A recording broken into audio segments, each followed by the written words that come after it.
નમસ્કાર મિત્રો, આજના સમાચાર દરેક ગુજરાતવાસી માટે અત્યંત મહત્વના છે, કારણ કે આ સમાચાર તમારા હક, સુવિધાઓ, રાશન, વીજળી, પાણી અને સરકારી લાભો સાથે જોડાયેલા છે. આજે કેટલાક મોટા નિર્ણયો લેવામાં આવ્યા છે. મહિલાઓ, ખેડૂતો, ગરીબો, મજૂરો અને વિદ્યાર્થીઓ માટે લેવાયેલા આ નિર્ણયોની સીધી અસર સામાન્ય જનતા પર પડશે. વિડીયોને લાઇક કરીને ચેનલને સબસ્ક્રાઇબ કરો અને કોમેન્ટમાં જણાવો કે તમે ગુજરાતના કયા જિલ્લામાંથી જોઈ રહ્યા છો. એલપીજી બુકિંગની પદ્ધતિમાં ફેરફાર અને નવા ડિજિટલ વિકલ્પો. જો તમે હજુ પણ ગેસ સિલિન્ડર બુક કરવા માટે જૂની રીત કે ફોન કોલ પર નિર્ભર છો, તો સાવધાન થઈ જજો. હવે પરંપરાગત કોલિંગ દ્વારા બુકિંગ કરવામાં મુશ્કેલી આવી શકે છે અથવા આ પદ્ધતિ બંધ થઈ શકે છે.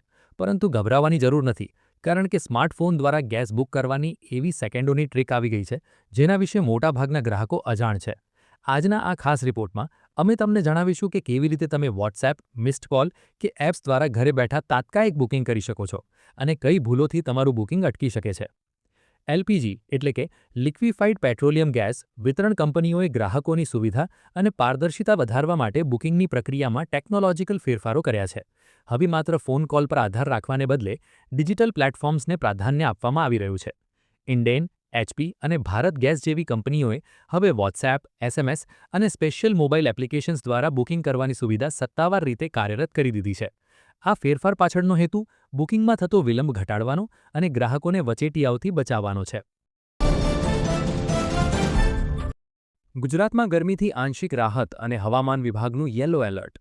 જો તમે આકરી ગરમીથી પરેશાન છો, તો ગુજરાતના વાતાવરણમાં થયેલો આ ફેરફાર તમારા માટે રાહતના સમાચાર લઈને આવ્યો છે. રાજ્યમાં પવનની દિશા બદલાતા અને વેસ્ટર્ન ડિસ્ટર્બન્સ સક્રિય થતાં તાપમાનનો પારો નીચે સરક્યો છે. પરંતુ સાવધાન, આ રાહત લાંબી ચાલશે કે પછી હીટ વેવનો નવો રાઉન્ડ ત્રાટકશે? હવામાન વિભાગે હજુ પણ રાજ્યના 4 મુખ્ય જિલ્લાઓમાં યલો એલર્ટ જાહેર કરી લૂનો પ્રકોપ ચાલુ રહેવાની ચેતવણી આપી છે. ગુજરાતમાં છેલ્લા કેટલાક દિવસોથી પડી રહેલી કાળઝાળ ગરમી વચ્ચે હવે આંશિક રાહત જોવા મળી રહી છે. હવામાન વિભાગના સત્તાવાર રિપોર્ટ અનુસાર રાજ્યમાં પવનની દિશામાં થયેલા ફેરફાર અને વેસ્ટર્ન ડિસ્ટર્બન્સની અસરને કારણે મહત્તમ તાપમાનમાં 2 થી 3 ડિગ્રીનો ઘટાડો નોંધાયો છે. ગરમીનો પારો 41 ડિગ્રીથી નીચે પહોંચતા નાગરિકોએ બપોરના સમયે થોડી શાંતિ અનુભવી છે. જો કે આ ફેરફાર છતાં રાજ્યના કેટલાક ભાગોમાં હીટવેવનું જોખમ હજુ પણ તોળાઈ રહ્યું છે. મુખ્યમંત્રી ભૂપેન્દ્ર પટેલની મોટી જાહેરાત. સરકારી કર્મચારીઓ માટે ઐતિહાસિક સુધારો. જો તમે ગુજરાત સરકારના કર્મચારી છો, તો આ સમાચાર તમારા અને તમારા પરિવાર માટે અત્યંત મહત્વના છે. મુખ્યમંત્રી ભૂપેન્દ્ર પટેલે મેડિકલ બેનિફિટ્સને લઈને એક એવો મોટો નિર્ણય લીધો છે, જે દાયકાઓ જૂના નિયમોને બદલી નાખશે.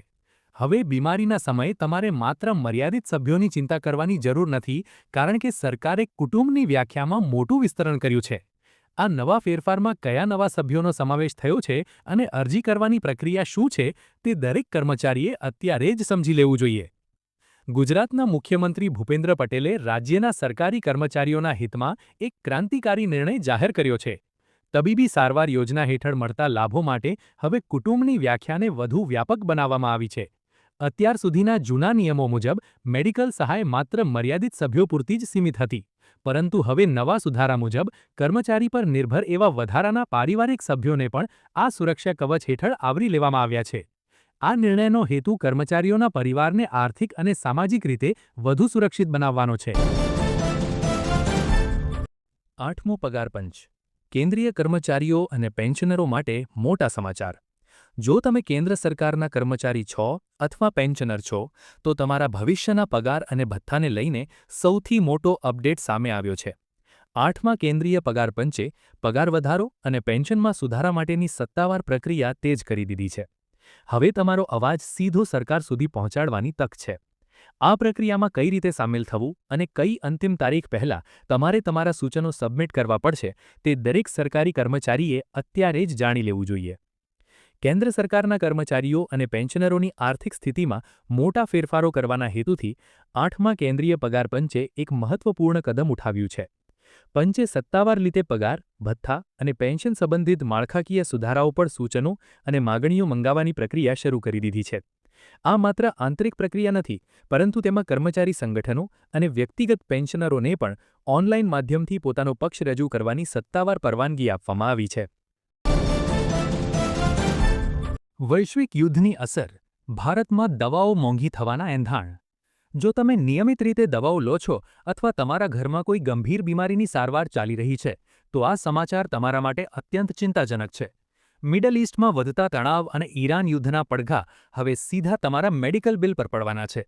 દવા બનાવવા માટે વપરાતા કાચા માલના ભાવમાં રાતોરાત જે તોતિંગ વધારો થયો છે, તે આવનારા દિવસોમાં સામાન્ય માણસની પહોંચની બહાર દવાઓને લઈ જઈ શકે છે.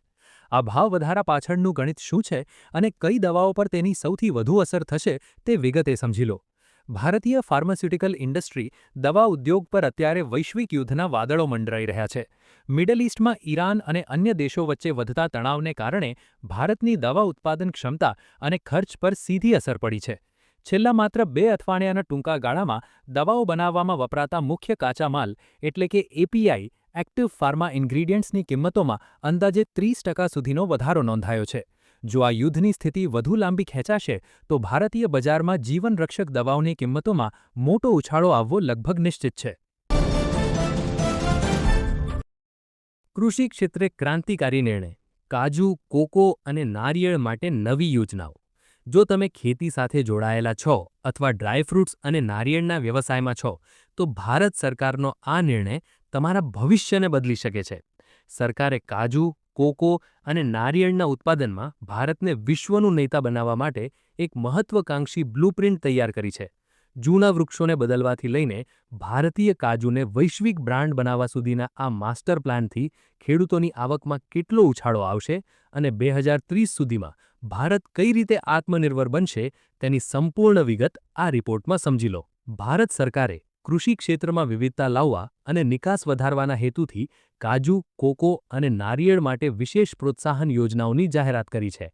સત્તાવાર માહિતી મુજબ નારિયેળના ઉત્પાદનને વૈશ્વિક સ્તરે સ્પર્ધાત્મક બનાવવા માટે નારિયેળ સંવર્ધન યોજના અમલમાં મૂકવામાં આવશે.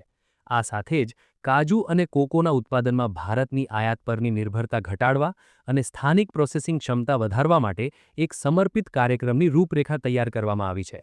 આ નિર્ણયો આગામી દાયકામાં ભારતીય કૃષિ અર્થતંત્રના મુખ્ય સ્તંભ સાબિત થશે. યુદ્ધની જ્વાળાઓ અને ગુજરાતમાં ગેસ સિલિન્ડરનું મોટું સંકટ. જો તમે વિચારી રહ્યા છો કે હજારો કિલોમીટર દૂર મિડલ ઈસ્ટમાં ચાલી રહેલા યુદ્ધની અસર તમારા જીવન પર નહીં પડે, તો તમે ખૂબ મોટી ભૂલ કરી રહ્યા છો. ઈરાન, ઇઝરાયલ અને અમેરિકા વચ્ચેના તણાવની સીધી આગ હવે ગુજરાતના રસોડા સુધી પહોંચી ગઈ છે. ગેસ એજન્સીઓ પર લાગેલી લાંબી લાઈનો અને ઓનલાઈન બુકિંગ સિસ્ટમનું ઠપ થવું એ આવનારા મોટા સંકટના એંધાણ છે. ગેસનો બાટલો મળશે કે કેમ તે ચિંતામાં હજારો લોકો અત્યારે રસ્તા પર ઉતરી આવ્યા છે. આ સ્થિતિ ક્યાં સુધી ચાલશે અને તમારી પાસે હવે કયા વૈકલ્પિક રસ્તાઓ બચ્યા છે તે અત્યારે જ જાણી લો. વિશ્વ યુદ્ધની પરિસ્થિતિને કારણે ભારત અને ખાસ કરીને ગુજરાતમાં ઘરેલું ગેસ એટલે કે એલપીજીની ભારે અછત સર્જાઈ છે. મિડલ ઈસ્ટમાં વધતા તણાવને લીધે સપ્લાય ચેઇન સંપૂર્ણપણે ખોરવાઈ ગઈ છે, જેની અસર હેઠળ ગુજરાતભરમાં ગેસ વિતરણ વ્યવસ્થા ડામાડોળ બની છે. સત્તાવાર અહેવાલો અનુસાર ગેસ એજન્સીઓ પર અત્યારે અભૂતપૂર્વ ભીડ જોવા મળી રહી છે અને ટેકનિકલ ખામીઓ તેમજ સ્ટોકની અછતને કારણે ઓનલાઈન બુકિંગ પોર્ટલ કામ કરતા બંધ થઈ ગયા છે. આ સ્થિતિને કારણે રાજ્યભરના ગ્રાહકોમાં ભારે રોષ અને મૂંઝવણનો માહોલ છે.